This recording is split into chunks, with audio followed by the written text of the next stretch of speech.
Mga kabunyog, dahil nagpapatuloy pa rin ngayon ang mga hearings ng Kongreso, lalo na sa Kamara, itong tungkol sa proposed 2024 national budget.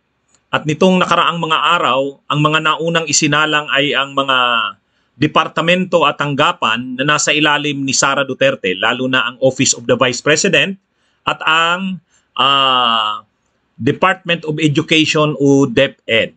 Ngayon, nung isang araw, pinag-usapan natin yung nangyari sa pagdinig ng proposed budget ng Office of the Vice President, kung saan isa sanang mainit na issue doon na pag-uusapan ay yung controversial na 125 million pesos na confidential expenses noong taong 2022.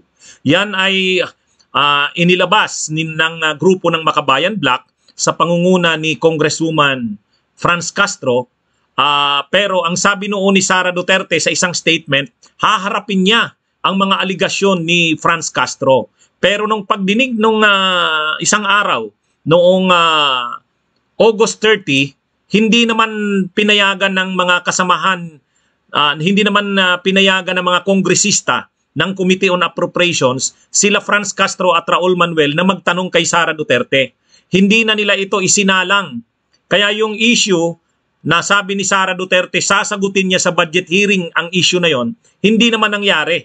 Kasi kagad-agad nag-motion si Sandro Marcos, ang anak ni BBM, na out of naging tradisyon na ng Kamara, hindi na daw dapat kini-question ang proposed budget ng Vice President. Dahil daw sa long-standing tradisyon na yan, parliamentary courtesy, minumove niya, nag-motion siya, na wag nang payagan ang sinuman na magbusisi o magtanong sa Vice Presidente tungkol sa budget ng Office of the Vice President. Kaya ang nangyari, iniligtas, inilayo ng mga kongresistang kaalyado ng administrasyon si Sara Duterte mula sa pagtatanong nila Congresswoman Franz Castro, Raul Manuel at ng Makabayan Black. So yan ang nangyari. Ngayon, nung sumunod na araw, kahapon yata ito, ang isinalang naman ay yung budget ng DepEd. Budget ng DepEd. Sa pagdinig naman ng budget ng Department of Education, nandun pa rin si Sara Duterte, napag-usapan naman ang bahagi ng pundo ng DepEd, yung confidential funds ni Sara Duterte na 150 million. Doon kasi sa Office of the Vice President, ang confidential at intelligence funds doon ni Sara Duterte ay 500 million. Pagdating sa DepEd, ang confidential fund niya ay 150 million. Nagiging issue itong confidential fund ng Department of Education. Unang-una, marami ang napapataas kilay. Bakit naman may confidential at intelligence funds ang Department of Education? Ang intelligence funds kasi may tinitiktikan ka eh. Ito yung mga pondo sa surveillance. Kumbaga, ito kadalasan ay pondo ng mga ahensya ng gobyerno na may intelligence and surveillance activities. Halimbawa ang NBI, halimbawa ang Department of National Defense, ang AFP, ang PNP, mayroon niyang mga trabaho ng surveillance at intelligence. Kasi may mga minamanmanan sila, mayroon silang intelligence gathering. So tinatanong ngayon, ano ba ang intelligence gathering or surveillance activities na sinasagawa ng Department of Education at mayroon itong intelligence funds? Ang confidential funds naman, bakit kailangang isikreto? Ano bang mga trabaho ng Department of Education, ano bang mga programa at ginagawa nito ang kailangang isikreto at tawagin pang confidential funds na nagkakahalaga ng 150 million? Kaya sa pagdinig ng Kamara, binusisi nito ni Congressman Ed Silagman ng Albay ang issue ng confidential funds. Tinanong ni Congressman Ed Silagman, ano para saan ba yung confidential funds na yan? At kapag ba nagsasagawa ng surveillance or intelligence activities ang DepEd, kasama ba nila ang mga iba pang mga intelligence gathering agencies? Halimbawa, NBI, ISAP, yung PNP Intelligence Office, kasama ba ito? O ano, paano ginagawa ng DepEd yung kanilang surveillance and intelligence gathering activities? So, sunod-sunod yung tanong ni Congressman Ed Silagman. Ipapanood ko po sa inyo mamaya. Ang sunod na tanong, tinanong si Sara Duterte, gaano ba kalaki ang pangangailangan ng pondo ng DepEd? Sabi niya, malaki kasi marami daw problema ang DepEd. O ngayon, tinanong siya ngayon ni Ed Silagman. Sabi ni Ed Silagman, point blank, kung ganyan karami ang problema ng DepEd, willing ka ba na bitiwan na yung confidential funds? Gamitin na yan para sa sinasabing mga mas iba-iba pang pangangailangan ng DepEd. Alam niyo kung anong sagot ni Sara, mga kabunyog, mga kabayan? Hindi. Hindi talaga. Ayaw bitiwan. Ayaw bitiwan, mga kabunyog. Ang sagot ni Sara Duterte doon sa tanong ni Ed Silagman, kung willing ba siyang i-withdraw ang kanyang confidential funds para mas magamit sa iba pang mas importanteng paggagamitan sa DepEd. Kasi sabi ni Sara, maraming kakulangan ng pondo. Ngayon, anong sabi ni Sara? Madam Secretary, may we request the good secretary, Madam Chair, may we request the good secretary to submit in writing to this committee what appropriation or additional appropriation would you need to answer all of these problems with respect to education for the next fiscal year? Madam Secretary. Madam Chair, yes, we will submit, we already have a wish list. We can submit it to the Secretariat. Now, in the implementation of your confidential funds, do you request the assistance of experienced military and police officers in the conduct of confidential and surveillance activities? You have 30 seconds to wind up and please answer, Ma'am Secretary. Madam Chair, yes, our field operations is constantly in discussion with the organization of the Philippine National Police, the National Bureau of Investigation, and the Armed Forces of the Philippines with regard to security issues among our learners and teaching and non-teaching personnel and in our schools as well. But my question is, do you secure the assistance, the actual assistance of these experienced police and military officers? Madam Chair, yes. Yes. We secure their assistance in various problems in our schools.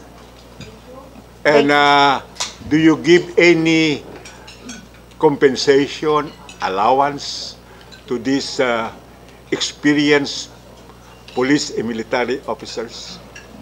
No, Madam Chair, we do not give allowances. In other words, the disbursement of your confidential funds would not include extra emoluments to these officers. Madam Chair, Yusek Powa will answer the question.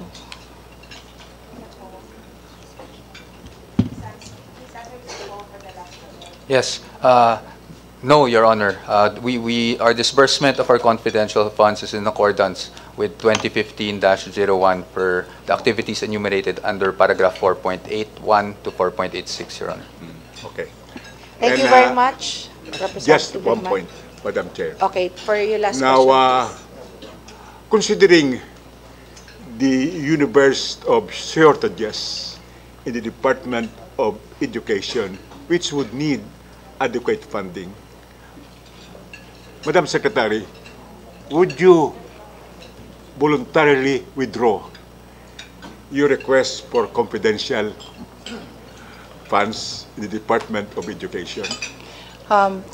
Madam Chair, there is a purpose and a need for confidential funds in the Department of Education because basic education is intertwined with national security. But of course, as we always say, we leave it to the discretion of the members of the House of Representatives and the Senate, the wisdom of granting confidential funds to the Department of Education. Itong sinasabi ng Undersecretary ni Duterte sa DepEd, ang sinasabi niya, nagsasubmit naman daw sila ng liquidations ng kanilang confidential funds. Alam niyo kung anong mga sinabi niyang opisina na nagsasubmit siya? Nagsasubmit daw sila sa Office of the President, nagsasubmit daw sila sa Office of the Speaker. Ayun namang mga opisinang sinasabi niyang pinagsasubmitan niya. Mga kakampi nila yan eh. Office of the Speaker, Office of the President. Lahat naman yan, administrasyon eh. Ngayon, yung sinasabi niyang sa COA. Okay, yung sa COA, yung hawak nga ng Makabayan Black, yung hawak ng Makabayan Black ng mga dokumento tungkol sa confidential funds ni Sara na maraming irregularities, galing yun sa COA eh. Nakakuha ng kopya ang Makabayan Black. At yun yung basis bakit nila gustong ikonfronta si Sara sa pagdinig sana nung budget ng OBP. Galing yun sa COA eh. Kaya yung mga findings, yung mga audit observations galing sa COA yun. Kaya nga ang COA, marami ng mga pinaflag.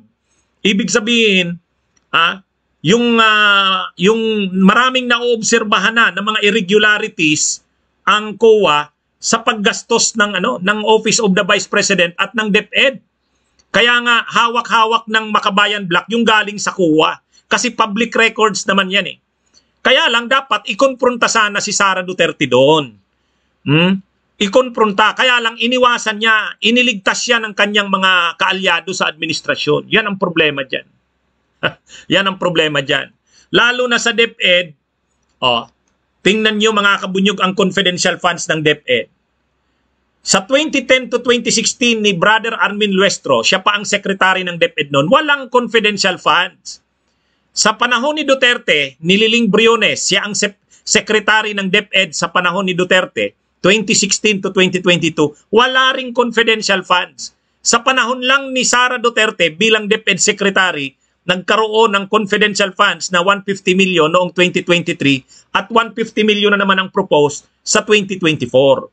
Yan yung malaking yan yung malaking issue diyan kay Sara. Busog na ito sa confidential funds eh.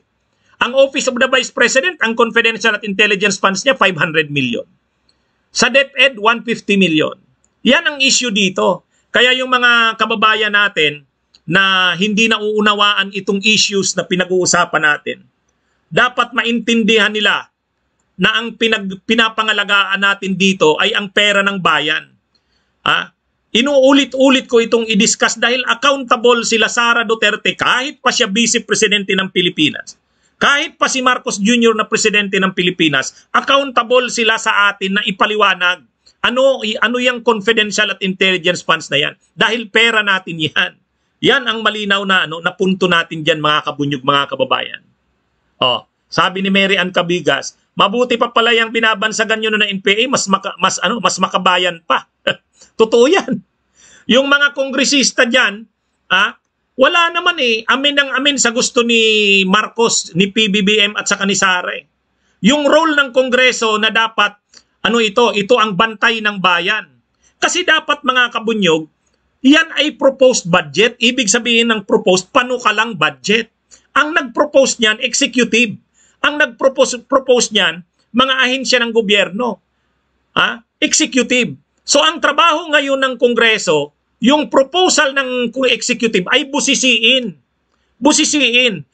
Kasi yan yung ibinigay nating mandato. Yan yung ibinigay nating authority sa mga kongresista. Kaya nga tinatawag silang representatives. Kasi kung tayo ang nandyan, tayo ang magtatanong yan. Di ba mga kabunyog? Sa isang demokrasya, tayong mamamayan ang dapat magbusisi sa proposed na budget ng mga executive. Pero dahil hindi naman tayo pwedeng nandyan, magulo yan kung nandyan tayo lahat, pumili na lang tayo ng ating kinatawan. Yan yung ating representatives. Kaya yung mga kongresista na yan, representatives natin yan. Para yung pagtatanong na dapat sanay tayo ang gagawa, sila ang gagawa niyan. Ang problema, yung mga kongresista na nandyan, yung mga kongresista ng mga distrito, wala. Mabuti pa, yung Makabayan Black Party List, talagang binubusisi nila ang budget ng executive. Ginagampanan nila yung papel ng Congress.